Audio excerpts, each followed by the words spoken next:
नमस्कार. जो police station मध्ये क्राईम नंबर 1236 1 ऑगस्ट आणि 2 ऑगस्ट मधली घटनामुळे 2 ऑगस्टला दाखल झाला. त्याच्यामध्ये रोड नंबर 11 NS रोड, त्याच्यामध्ये एक बिल्डिंग आहे रेसिडेन्शियल, त्याचा जे वॉचमॅन आहे त्याचा एक मर्डरचा गुन्हा होता.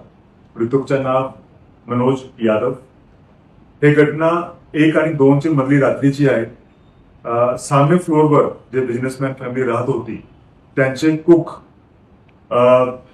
जोगेश्वर मलिक त्यांनी इतर लोकांसोबत मिळून फॅमिलीला मारून त्यांना लुटण्याचा प्लॅन केलेला होता. त्याचा प्लॅन हे 2 वर्षापासून चालला होता आणि शेवटी ज्यावेळी त्यांना 1 आणि 2 ची मधली माहीत पडला की त्यांचे मालिक बाहेर पाडण्यासाठी देर रात्री जाणार आहेत, तर त्यांनी इतर लोकांसोबत मिळून प्लॅन इम्प्लिमेंट करण्याचा ठरला. प्लॅन प्रमाणे कुक आणि त्याचा मित्र विजय गुंजारे त्यांनी अगोदर डुप्लिकेट चावी बनवून घेतली आणि इतर जे 3 लोक होते त्याच्यासोबत त्यांची ओळख बिल्डिंगचे वॉचमॅन मनोज यादव सोबत करून दिली. मनोज यादवला त्यांचे प्लॅन बद्दल काही माहिती नव्हता आणि 1 ची रात्री त्यांचे जे आरोपी होते ते तिकडे येऊन त्यांच्यासोबत ओळख केली आणि तिकडे त्यांनी दारूचं सेवन केलं.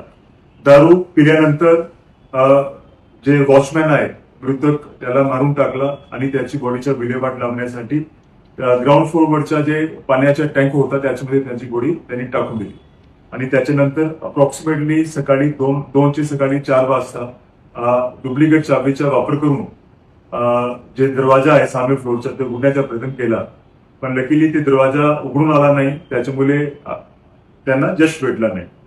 याच्यामध्ये टोटल 5 आरोपी आपली जे त्याच्यामध्ये टीम्स काम करत होती त्यांनी अटक केलेली आहे.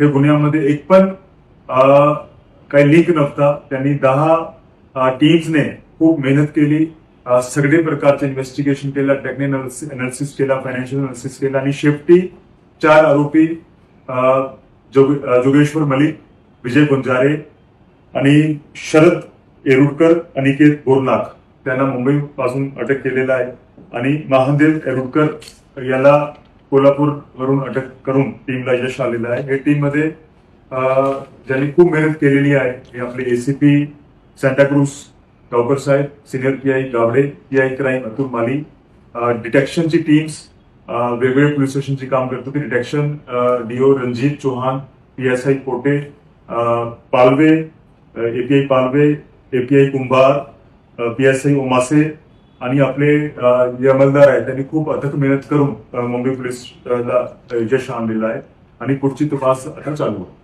थँक्यू.